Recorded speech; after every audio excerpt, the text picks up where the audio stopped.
All right, guys. It's week 6 in the campaign. Playoffs loom on the horizon. For the first time ever, there are 4 teams tied first. You and your companions are out of mistakes. You're out of second chances. Whippo attacks. Whippo picks Rengar, and he attacks. We're not even in combat yet. I want to bring in my special character. That should be fine, This right? is a level 8 campaign. You can't have it. I would like to lane swap. Okay, why do you want to roll swap? It makes no sense. I just want to experiment and mix things up. Look, I really don't think you understand the ramifications of role swapping at this point in a campaign. Mate, I do get it. Bot lane in the mid lane in the bot lane. Hey, if he gets the lane swap, I think I should get to bring in my special character. Okay, yeah, whatever. Just read it to us. Tell me what's going on. Look at this. He has a dark and mysterious past. Super edgy, right? Super edgy, I know. He had to be drafted away for the military. It was tragic. But now he's back, and he's been training for all these years. All you gotta do is give him a chance. Okay, just give me the shit. Give me the shit. You're gonna love it. You're gonna love him. Yeah, I knew it. It says forgiven at the top of this. Like, he's so underleveled. He's 4 levels Fine. behind. Come on, dude. Just trust me. Okay, sure. Roll dexterity. Here we go. Here we go. That's a 1. That's a 1. That's gotta be good, right? That's good. That sounds... Critical fail, What? I'm afraid. You lose 7 games. 7? I Yeah. lose 7. I lost... Holy so hot in here. Wait, where are you guys' costumes? What the? Unbelievable. Look, I love it. You're getting into character. It's great. Okay, what you have to do is decide where on Summoner's Rift you're gonna attack. Okay, I'll go bot. Okay, so you've got 3 players down there. If you could roll for the bot lane dive. Okay. Nice! Okay, so that's a 14. That's a good score. We'll give you the +4 modifier because Kazi is your bot laner and that he's Rookie of the Split material, so he has that passive. You get 3 kills and Humanoid dies. What? Why? He wasn't even there. Yeah, it just says he dies. Fnatic do Baron. Okay, wait, what? Whippo and Fnatic. Wait, how are you at Baron now? Hylissang comes too. They always go together. Okay, sure. Whippo and Hylissang do Baron. Roll a D2. What's a D2? It's this coin. It's Hylissang. If you could flip that would be great. Tails. Yeah, that's a failure. Hylissang dies, and your entire team dies as well. Okay, I guess I'll go Baron 2 then. Okay, cool. So you set up a perfect triangle of vision. You have incredible objective control. You killed the enemy jungler. Can I just roll? Humanoid is put. No, you have to set the scene. Humanoid is pushing in a side lane. He's got the wave control. You kill the enemy jungler, and you go for Baron. Give me an objective control roll. Is a 20 good? Oh, that's the best you can get. That's amazing. Nat 20. You get the Baron, you get out, everyone escapes, but Humanoid dies. What? Yeah, says he dies. I would like to roll for draft. Okay. Give me your 16. Oh, that's really good. Oh no, wait, you've got the grabs draft modifier here. That's a -15, so that's actually a failure. That's a 1. Yankos picks Sejuani, Dude, you suck. and Humanoid dies. That's man, dude. This game, I quit. Just saying what it says here. Hey, what's up, guys? Can I play? Oh yeah, we started 30 minutes ago, man. Please. Okay, I guess you could be Origen. Yes, Deficio.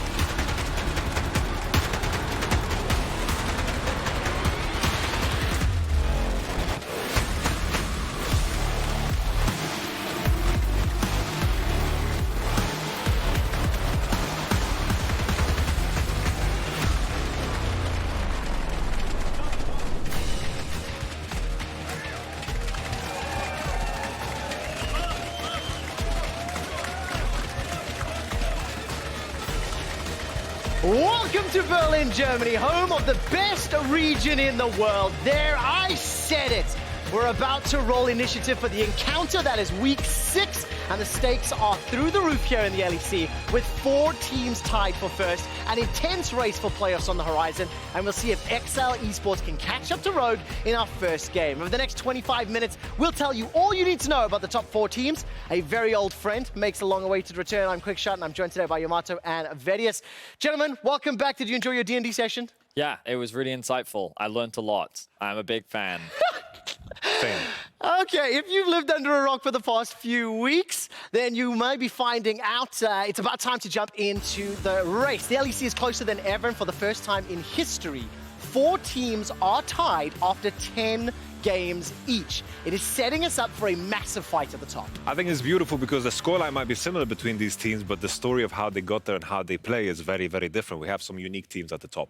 Yeah, and I think that it's not just a matter of some of the top teams are underperforming. We actually have a very competitive top half of the bracket right now with a lot of good teams in Europe that are all fighting for that first seed. Yeah, and there's only 2 wins that separate first from 7th, right? So the playoff race is looking pretty defined as far as the top 7 are concerned. Mad Lions and Rogue, they currently hold the last 2 spots of that sort of, playoff race. I want to see if XL can catch up. I want to see what XL can do.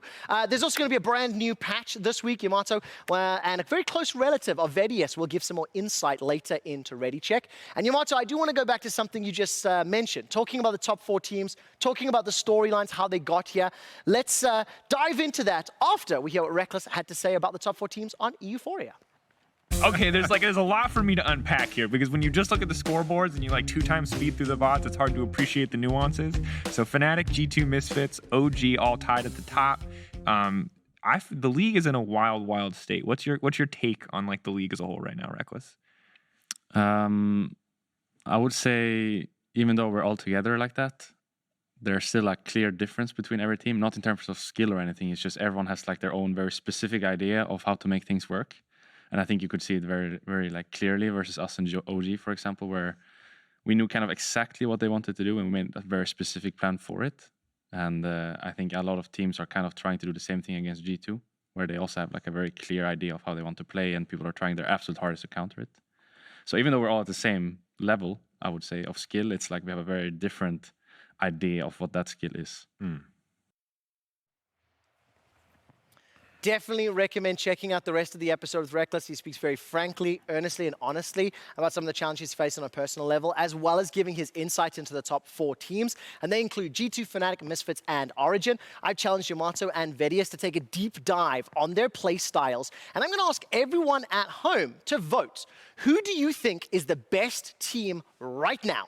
Spam G2, FNC, MSF, or OG in chat. And after these 2 have explained all 4 teams, you're going to answer the same question.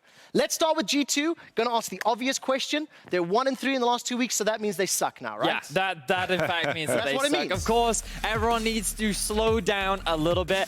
I think we need to take a step back and appreciate the fact that them going 6-0 should also be very surprising. They made a huge roster swap with caps and perks, and expectations not only for this team, but for many of us were that it would take them time to ramp up. I feel like what we're now seeing is the result of that. There's still some weaknesses that need to be shored up. And while other teams have rapidly gotten better, G2 have kind of gotten to sat on their laurels a little bit just because of how successful their first part of the split was. I think also on top of that, it's very clear that G2 is trying to improve their early game. Usually that was a weakness last split, but they got away with so much because in the mid to late game, they usually caught up somehow. On top of that, the meta right now is very defined about who drafts better. So G2 can't use that spiciness to get an advantage. Right now, it's all about the draft, and G2 can easily pick it up. Okay, let's also talk just very briefly, but G2, we can clearly see weaknesses. Last year they had this plot armor, where if they got serious, they'd beat anybody. Is the same true right now? I think the question is, can you target Caps, for example? We've seen games where he kind of runs it down. We've seen Wunder in the last game against Mad Lions being caught over and over, and LeBlanc was at a position where she just took over the game. I think these are the key points. If you figure out a good draft, it could be beautiful. Okay, talking about good drafts, Fnatic, VODS claimed in our prep and our research that they are the best team in the league right now. Tell me why. Well, I think a large part of it is they seem to have a really good read on the meta, and they're way more willing to play things that I don't think we would have seen from them in the past. We talk a lot about Fnatic in the context of playing through bot lane. Often, Bwipo would be left on an island, and sometimes he'd have some crazy picks, but, that was kind of it. Now it feels like everyone on Fnatic is flexing their creative muscles, and they're able to really delve into the deep champion pools that they do have to bring out some really impressive drafts that are winning them big games. I think on top of that, this kind of balance that they've struck. In the beginning, there was a lot of over-aggression, but I think that sets you up to kind of hone that down, and eventually when you reach that trust point where the team trusts Bwipo, trusts Selfmade, trusts Hylissang, you can see a united Fnatic that looks stronger than ever. So early on in the split, we expect this, but not already in week 5. But what did you expect from Selfmade? I thought his debut on Fnatic in the opening weeks was a little lackluster, but he's definitely stepped up in the last few weeks. What's your take? I think the key takeaway with Selfmade was on SK was phenomenal. And being surrounded by great players, great lanes, all of a sudden we can see a diverse Fnatic. Past Fnatics were always about the bot lane, play around bottom side. Now Selfmade can play around top side, around mid, and you can never really expect what's coming. It almost feels like, to me, G2 and Fnatic have kind of story swapped last year to this year. I want to explore this idea a little bit more. And of course, let's talk about some other new kids on the block, Misfits. I don't think you can say it's luck anymore. I don't think other teams are disrespecting them. How do you win 7 games in a row unless you're actually good? Yeah, exactly. I think Misfits have showcased a great understanding of the fundamentals. I think they know exactly how to play through the early game. And while I think right now they are pretty top focused, their bot lane is getting much better at knowing how to play on the weak side of the map.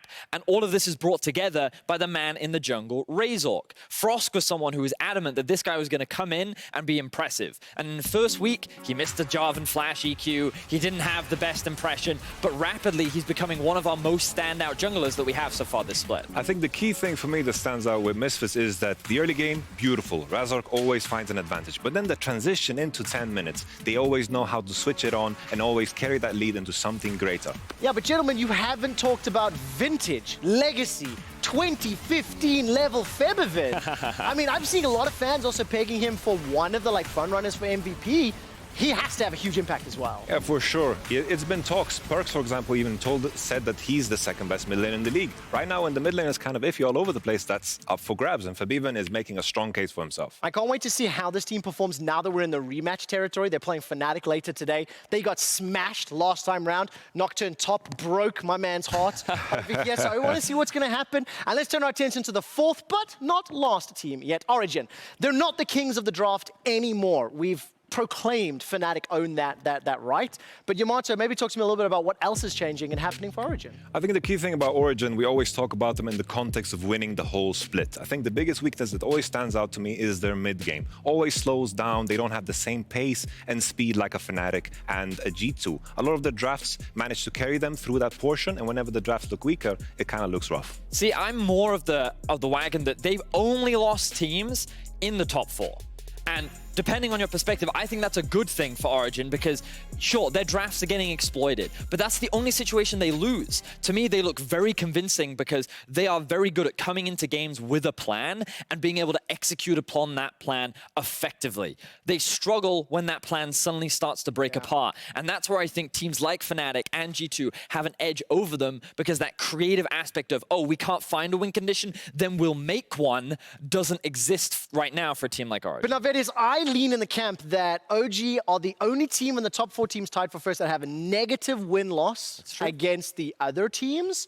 So I see that in a bad light. But if I understand correctly, you believe if OG fix some of their drafting, that will balance it out and they have the ability to win. I think the Origen should be looked at in a very positive light and consistently be seen as a threat. They have superstar carries in every position. They, on average, have very good drafts. It just seems that against some of the top teams, the drafting isn't quite the same in terms of the creativity and flexibility. And while we do see some Nidalees, some Karthuses here and there, they need to be willing to flex that extra creative muscle if they still want to be able to challenge the top, as Yamato's saying, and fight for that title at the end of the split. Yeah, and of course, last week we crowned Alfari the mid-split MVP as well. Cannot be understated the impact that he's having on the league and his team. I asked earlier for all of you to be voting who you felt was the best team right now, and I will be checking in after I ask Yamato and Vedius, who is the #1 team out of these 4 right now? Right now, I think Fnatic is the most well-rounded team, but the biggest question marks always. Last week, DraftKings, 10.4. Maybe we can crown new DraftKings after this weekend. Ooh. Well, I seem to be with both Yamato and the fans in that thinking that Fnatic right now is the best team. We do see quite a lot of G2 votes, and you can see that Misfits and Origen kind of sit down the bottom. OG is blue, Misfits is red. So it is 1, 2, 3, 4. The colors are just misaligned. A lot of doubt in the OG camp right now from the fans. I mean, you can't blame them, right? When you watch the games, it is easier for my gold brain to poke holes in an OG playstyle than the other 3 teams. So that's where my doubt comes from as well. I guess the way I look at it is OG is only losing to top teams, right? Whereas G2 lost to Schalke. Fnatic have struggled. I forget who they lose to, but they're not Mad losing. Lions, yeah, they lost to Mad Lions. Like, these random losses don't actually exist for Origen. So they have a standard, which is right now they're not as good as the top 3. But that just makes them 4th. But that just means they have something to build upon already halfway through the split. It makes a lot of sense. Yamato, how big is the changes on 10.4? You've mentioned it 2 or 3 times already. These teams have to adapt, and this is going to be a turning point. Honestly, it's quite hefty. I think we'll see a lot more changes. Soraka is a big one, of course. Okay. Well, look, let's say goodbye to Soraka and Yamato. Introduce us to him.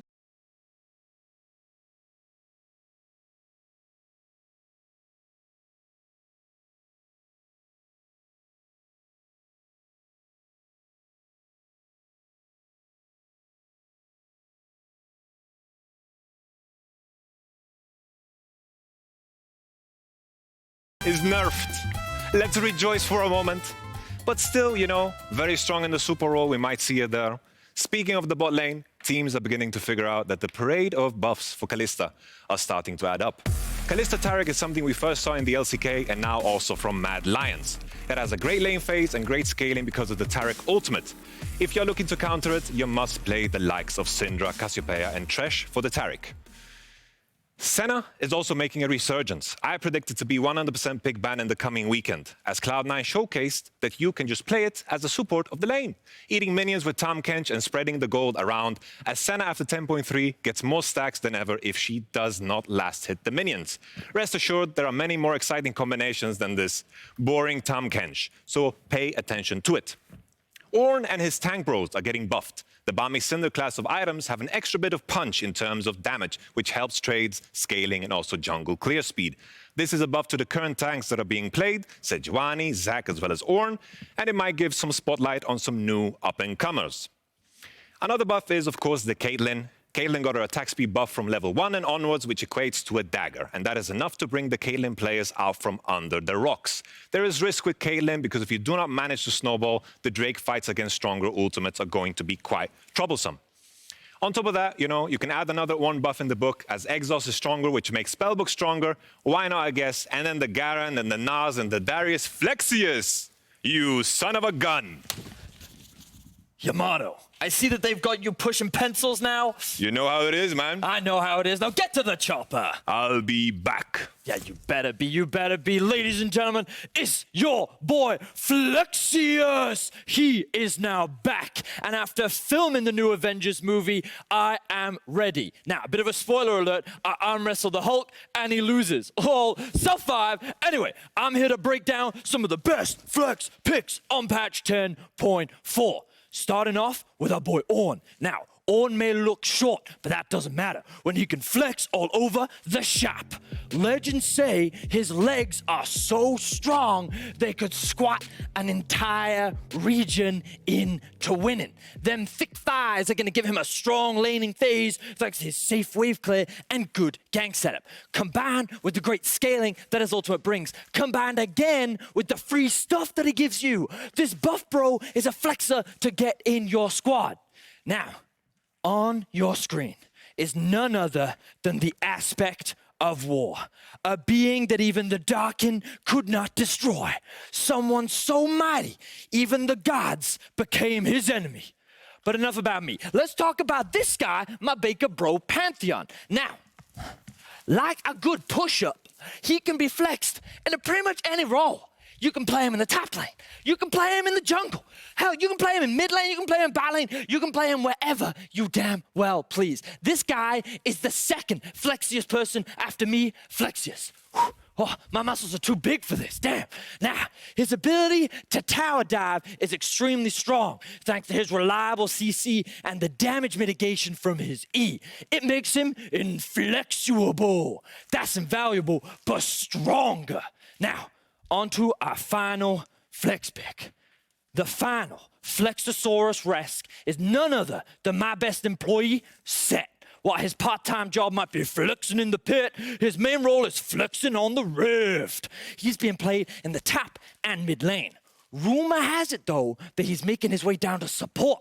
Now, a fella Flexer told me that Tom said he was looking kind of chubby, which Set obviously took very personally, because you can see him like he's doing all those sit-ups all the time. I mean, just look at him.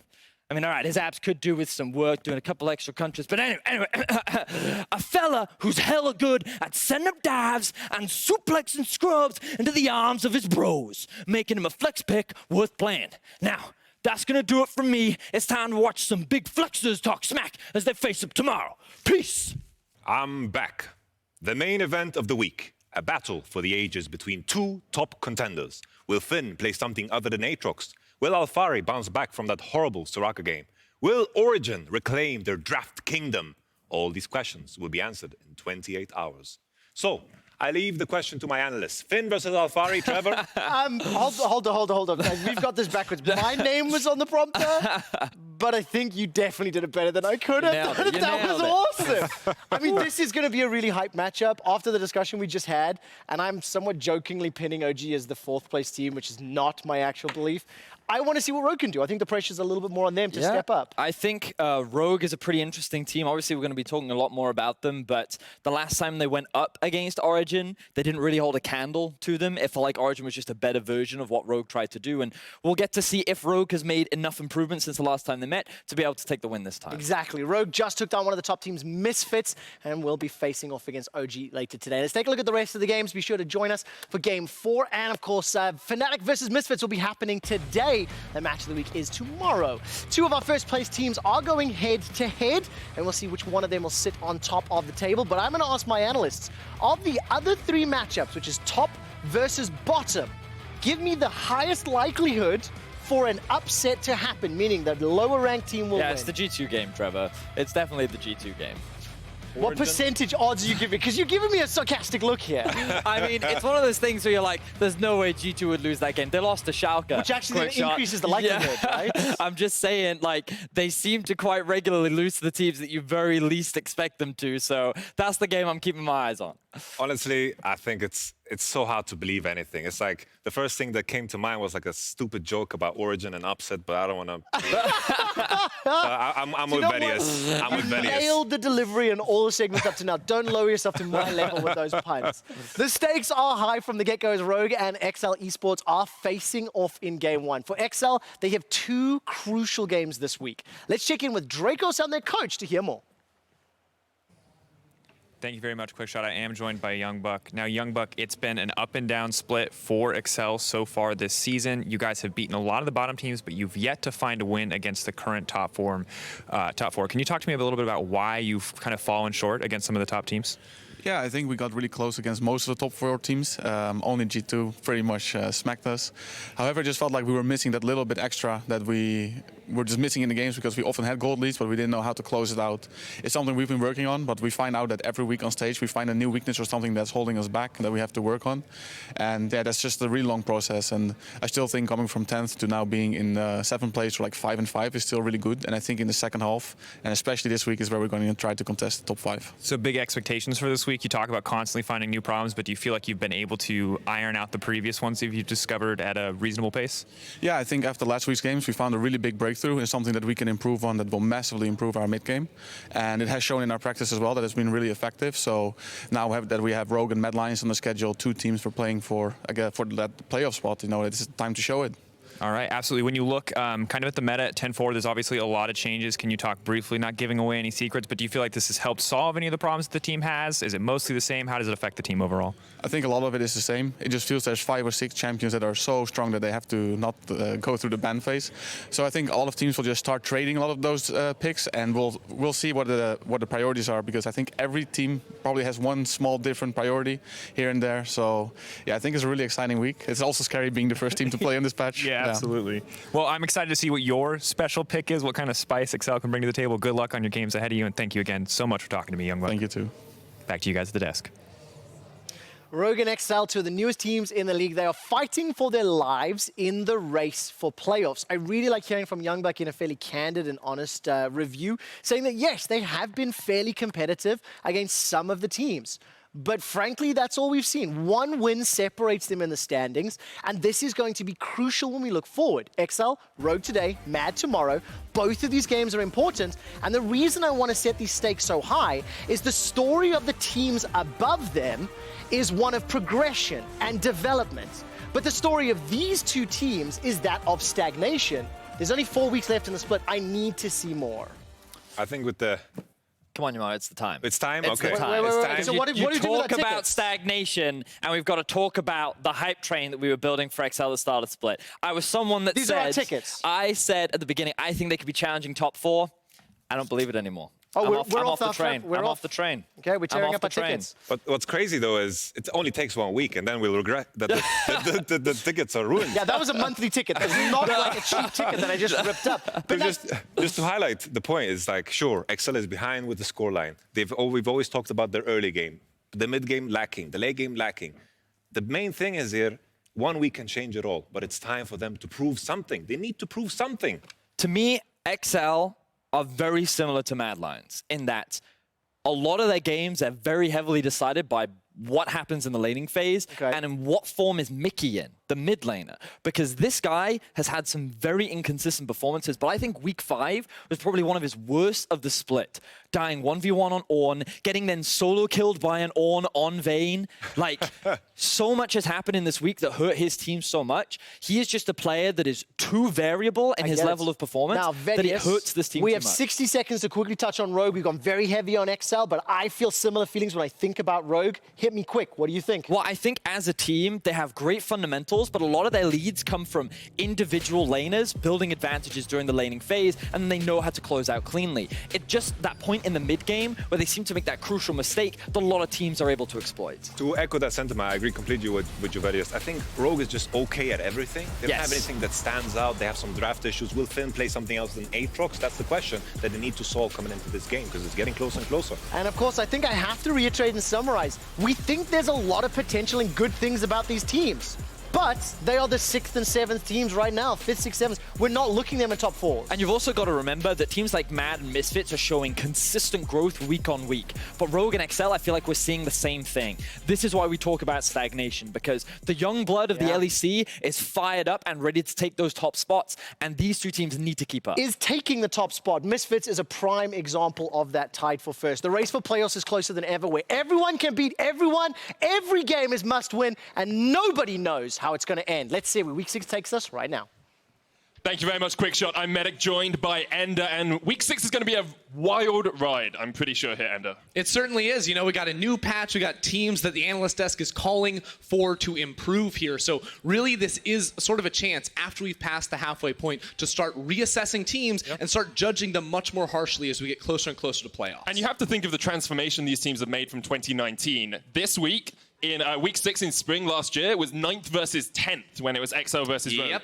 Both of them have stepped up, but as they said on the analyst desk, I think we expected just that little bit more from both of these teams. Yeah, I mean, expectations for these two squads are much higher, right? Because you had an XL team last year that was all about rookie talent. I mean, Rogue was very much the same, and Rogue stuck with a lot of their roster, those rookie players, and were projected to be a playoffs team. XL swapped around in that bottom lane, also projected to be playoffs. Right now, it feels like it could be very realistic that only one of these teams moves on in.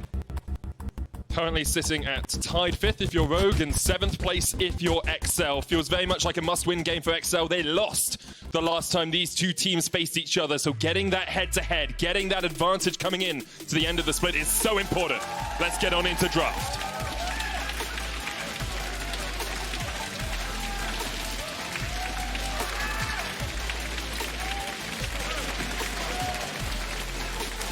And now it's just how do these teams adapt to the patch? We got big